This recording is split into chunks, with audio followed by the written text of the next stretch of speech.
Are you ready for some more monthly movie pickups?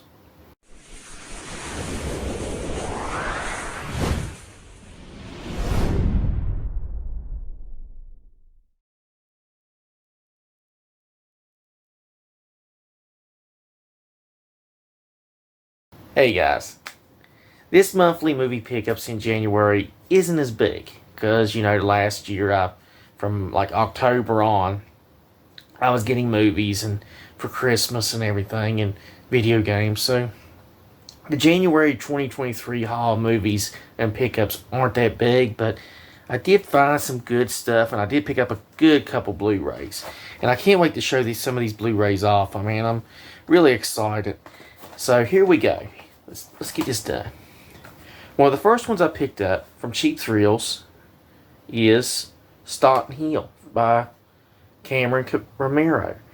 It's George Romero's son. And the movie seems to be like a little bit like a hint toward Texas Chainsaw Massacre or the Firefly Family from Rob Zombie. It's something like that. So here we go. So we'll see. We'll see how that sounds. We'll see how it plays.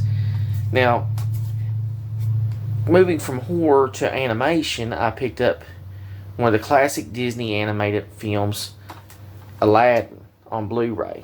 And I told Eddie I'm working on getting all the Blu-rays of classic Disney movies. I've gotten Robin Hood, Pete's Dragon, I've got The Little Mermaid, and I finally found this one, Aladdin. So I'm working my way up. I've seen The Lion King in one of the pawn shops, but the discs aren't that good shape. Because like I said, I want to get them on Blu-ray, and I've seen the DVDs, and I'm like, no, I'm a Blu-ray guy. I want them all on Blu-ray. That's my condition on it. And I will find them for cheap. And I've been lucky so far. Now, going from animation, we go to nice martial arts type film. And this one has Keanu Reeves, and it's from the 2000s. It is 47 Ronin, which Keanu is really good in this film. And there's a lot of people that said, hey, they were shocked at how good he was in this one. And the movie didn't do that good at the box office. Sad to say. And it's a really good movie. And I've watched it a couple times. And I saw it at Cheap Thrills on Blu-ray. And I said, I'm going to go ahead and pick that up. Because it's Keanu. And finally we go to crime films in the 90s. And this film, I think it was in 94 or 95, was really a well-done crime film. And it's by Ethan and Joel Coen. It is Fargo. Fargo. Now, Fargo itself has made a TV series. I think it's going into this 4th or 5th season, but the movie itself on Blu-ray is really the best thing. To me, it's the best thing about it. Now we're going to go into DVDs. And a lot of these movies, a lot of these comedies, I'm pretty sure Eddie'll be like, well, I didn't know about that one. What? And I'll be, he'll get some surprises from them. So, and I'm pretty sure Chris and Eddie and CJ who's watching will be surprised at some of these. But one of them is a late 90s, early 2000s film that starred Heather Graham, who did Boogie Nights, and Chris Klein, who did the American Pie films. It is Say It Isn't So. Say It Isn't So. Now, Klein is dating Heather Graham's character. His character is. And the mother comes up with a way to break them up, which is so wrong. I can't believe some mother would do this, but she tells them that they're related and close relation, and it's like it's freaky, it's freaky in a way, and and the story ends up that he finds out that she lied, so he's got to try to get her back, and the mother's trying to fight it. It's really a well done comedy. And the town is mocking him the whole time, saying something to him that's wrong. We move on from outrageous comedy to one that's more standard and one that's more tame, and it actually has Matthew Perry involved. And if you've seen Matthew Perry weeks ago, he's been battling, discussing his battles with alcohol and drug addiction. And it's sad, but when stuff like that grabs you, it's hard to battle against it. It'll take you over. And Perry almost died. Perry has said he almost died from it. And he looks like he's aged 20, 30 years from it. But here we go. The film is Bruce Willis and Matthew Perry and the whole 9 yards. And Perry's character is a nervous dentist. I think his name's Oswald or something, Oswald. And the woman that works for him is on the left. She works for him and she always has fun out of him. And Bruce Willis's character is a mob hitman that relocates to this suburbs. He's trying to live a normal life. And it's really funny to see, but he actually likes Matthew Perry's character. It's just that Perry's so scared of him. His character is. It thinks he's going to get killed by him so many times. It's really funny with that. Now, moving on, I picked up a classic 1980 comedy, and it stars one of my favorite comedians of all time. It is Robin Williams and Shelley Duvall in Popeye. I love the cover of this. Look at this. This is the classic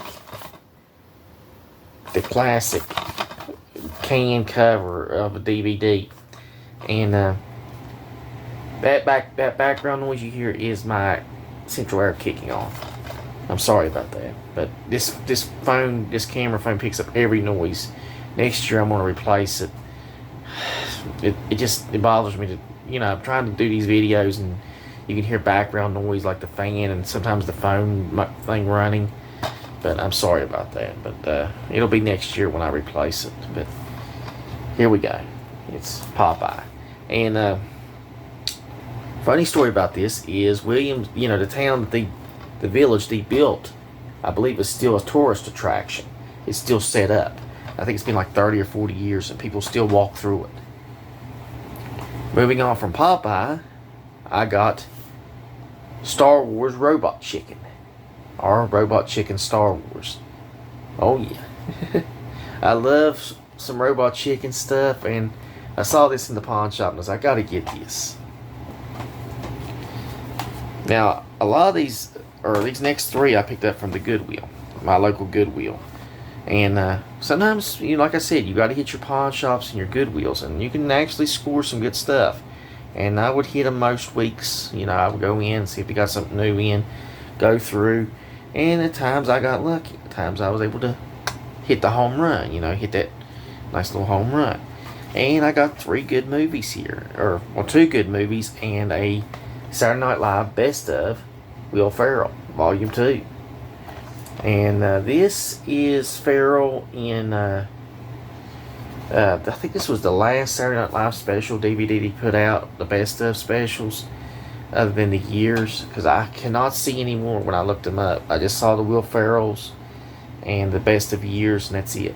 And I really wish they would put out season sets, but last month I got Mike Myers, then I got this one. I think I got 1 or 2 more I'm going to try to find. Now, the last comedy I picked up, and this one is one that's really hard for me to really discuss. It's Robin Williams in The Angriest Man in Brooklyn. And the film basically has Williams' character in the film learning that he's going to pass away soon. He's going to die. And he's an angry guy. And it's just very weird that, this would be his last film with what we know what was going on with him with battling Louis, the syndrome thing in his brain, and it was like a precursor. It was like a version of dementia, and he was going to lose his functions, and it's just hard, because he was a great comedian. He's one of my favorite ones, stand-up wise, and I've got a lot of his movies, and it's just, nobody knows what the other person's walking through, so I'm not going to judge Robin Williams for what happened. I just know the memories that he gave us is really the best. And so, Robin, rest in peace, buddy. You were great. You were the funniest comedian I remember, man. So, we're going to go on to something better. We're going to go on to wrestling, brother. Oh, yeah! The funny story with this was, I don't know if this is the same copy, or if they brought this back, or if they moved it. Months ago, me and Eddie was in this pawn shop, and he pulled up this movie. He said, hey man, it's 20 years too soon. Superstar Billy Graham. the tie-dye, the object of your affection. I am perfection. You're, I don't know how he said it, but it was so cool. But Billy Graham was someone Hulk Hogan liked, and he got the same pythons and worked out. But this is a really good documentary. I seen it on WWE Network. Anyhow, Eddie and me was in there, and me and Eddie's in there, and he pulled. He said, "Hey, you need to get it." And I was like, "I'll get it next time. I'll get it next time." So I put it back, and I said, a couple days later, I said, I'm going to go in there and get that Billy Graham, Superstar Billy Graham DVD from the WWE, because I got all these wrestling DVDs, and I was like, this will be a good set. I couldn't find it anywhere, so I was like, crap, somebody took it. So months pass, I'm in there this past January, I'm looking, and I actually find it.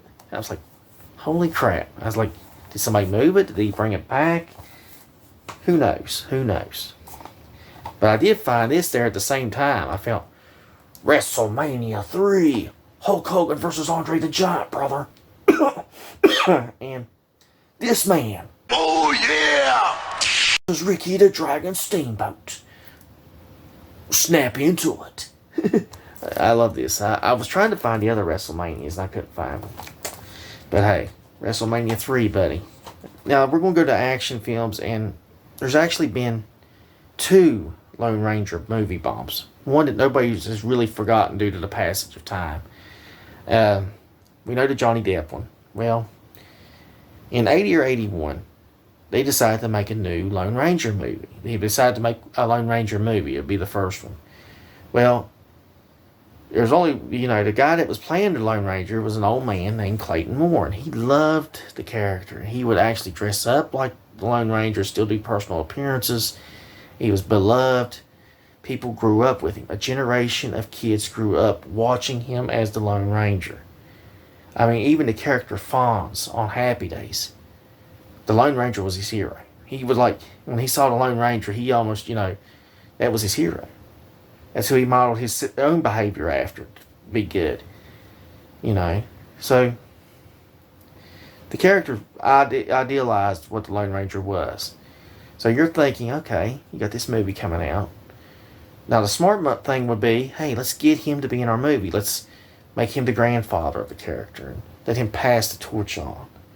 We have a passing of the torch. That didn't happen. No.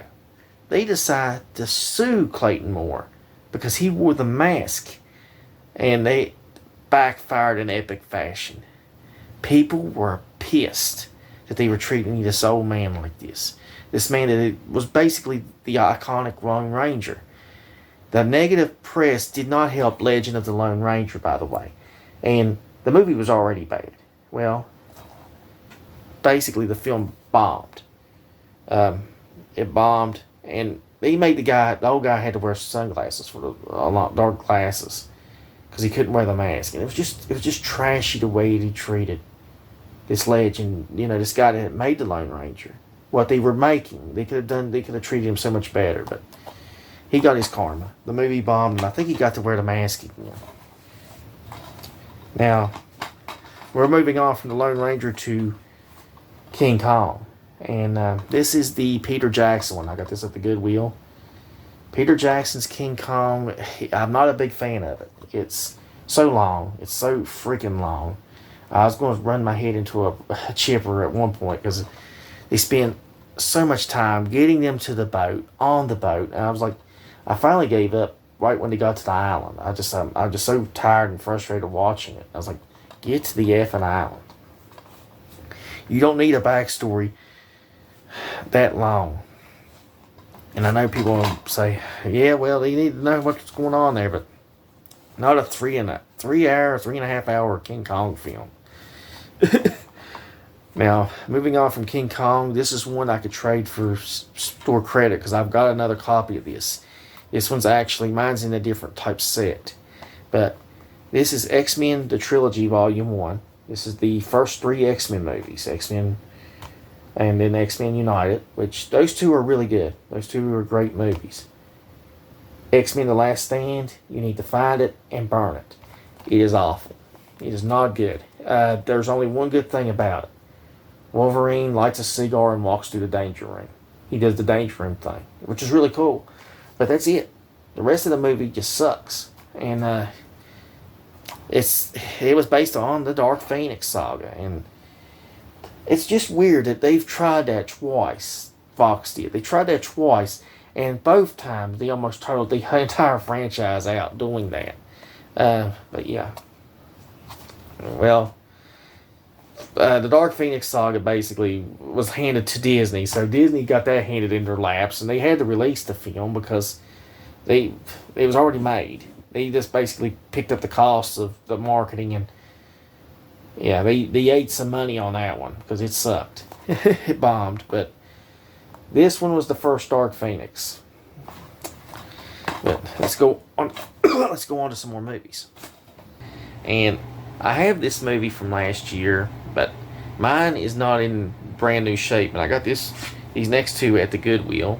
It was Return of the King, which is my second Lord of the Rings film. Second. And I gotta apologize for the background noise again. Like I said, I've tried. I wish I had an editing software that could remove the background noise, but it is what it is. But yeah, this is a nice one. Brand new, never been opened. See, sometimes you can luck up on stuff at the Goodwill. Some of the stuff I found that's not been opened. Now, and always check your discs if they are open.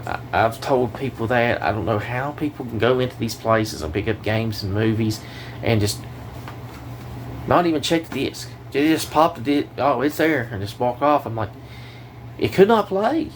I mean, you could be picking up a disc that it's so screwed and fucked up it won't play, because I've done that, and I gambled on $1. I'll gamble on $1 at times, and I lost out on the Cannonball Run, as you know, and then I picked it up later at a pawn shop about 2 months later. So I'm not like that. But these, like the Stanley Kubrick's 2001: A Space Odyssey, always check them. Always check them in the pawn shop and check them there. The only time you don't check them if they're brand new. Now, that's the only one right there for the sci-fi drama. I did pick up a drama film from the director of Popeye, Robert Altman. And in the 70s, he done a movie called Nashville. And it's a big I think a 3-hour film, 3+ hour film about Nashville, Tennessee, and people into country music. And there's like 20 plus characters in this film, and it's considered one of his best works, so I went ahead and picked it up. I ain't never watched it, so Nashville seems pretty interesting. Now we're going to get into horror. And I know Eddie's been waiting on this one, him and CJ and my horror fans that love horror films, and I picked up some good ones. I picked up some really nice ones, and I'm very happy with what I picked up, because there's one I found at the Goodwill that I've been looking for a while, and well, you'll see it at the end. I want to save it till the end because it's one of my favorite ones that I liked. But I'm going to start off with Cheap Thrills. And the guy there, Sean, he knows. He's dealt with us before, me and Eddie, and he's really cool. And I was going through and I picked up a David Cronenberg classic, Shivers, director's cut. And I asked him, I said, is this a really good one? And Cronenberg has done The Fly, and he's done, I think there's another film he's done. And he's like, yeah, Shivers is really good, man. You need to pick it up. I said, okay, I'll pick it up. I'm game, I'm with it. I'm game, I'm with it. Cool. That's right, Daddy-O. Let's see. Another horror film I picked up was Chernobyl Diaries. And I've seen a little bit of this film in bits and pieces, but I've never got to sit down and watch the whole thing. And it looks creepy as hell, because this camera crew goes to the Chernobyl reactor, where, if you don't remember, it had a meltdown back in the 1980s, and that whole city is shut down. They've abandoned the whole city. And people talked about 3-headed rabbits and creatures and off the mutations from the reactor leak. So I was like, yeah, this looks pretty cool. I hope they go all out with it. I hope it's really freaky.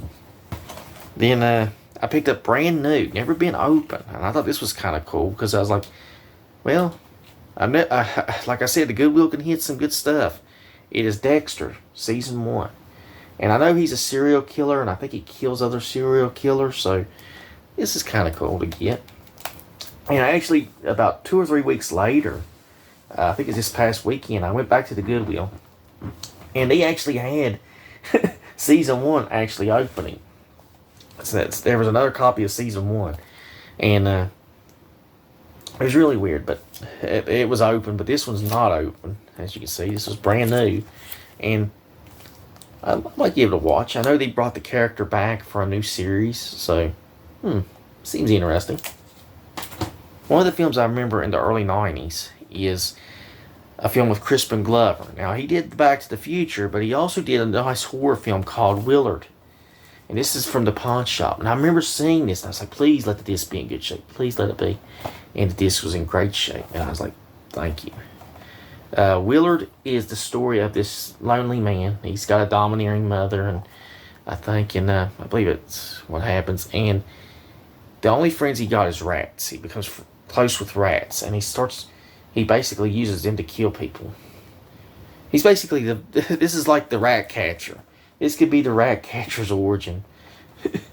But yeah, he becomes pets with rats. They become his friend. And I remember seeing this horror film on HBO so many times, and it was kind of cool seeing it in the pawn shop. Now, the last week and a half of December is when I really started going back into the stores and looking for movies, because I took like a 2-week break, 2 or 3 week break. I said, nah, I'm done. As I'm done for now, I said, I'm going to go back in, I'm going to start looking. So, there was a Black Friday deal at the Walmart, and I was like, because I never could find the Black Friday movies. I was like, where are the movies at? And I pulled this one out, and it said promo on it. And he said, oh yeah, that's the Black Friday price. I was like, well, that's amazing, because I never could find any of the movies on Black Friday. And I was like, it just boggled my mind, because I looked all over and I'd ask, and I never could get a straight answer from nobody. It's like, where's the Black Friday movies at? And it's like the people there was like, I realize now they probably didn't have movies set up. That's how screwed up things are at times. But I went ahead and picked up Resident Evil Welcome to Raccoon City. This is the newest Resident Evil. Eddie said this is really good, so him and Chris went and seen it. So yeah, this gives me all the Resident Evil movies, and I'm kind of excited to see it. I might pop it in now and watch it. Now, going from Resident Evil, one of the series that I like, and it's more action oriented because it's not as much horror, even though I really wish they would do more film horror stuff. It's actually the Purge series, and the first film is great. It's got that horror aspect, It's just that they keep bringing them back every year. It's like the final Purge, Purge, One Nation Under Purge, and all. They've done a series, about the Purge. They need to give it a break for a while. Yeah, the Purge itself writes itself. People commit crimes all night for a 12 or they have a all-night stretch they commit crimes one night a year. And any crime. They can murder, do all kinds of stuff to people, and they get by with it. Well, I was like, okay, I'm going to get the first Purge. I'm going to go ahead and pick it up, because I've got the 3 of them in a set. I'll get the first Purge. And I think the Purge election year is when I was like, man, this series was really, really fell off the map. The first Purge was great, second one not so, but when they went to the election year, I was like, oh man, stop making it so action oriented. It's about, you gotta keep it scary, you gotta keep the horror aspect up. But speaking of films that are about horror, and TV shows, basically this is a TV show.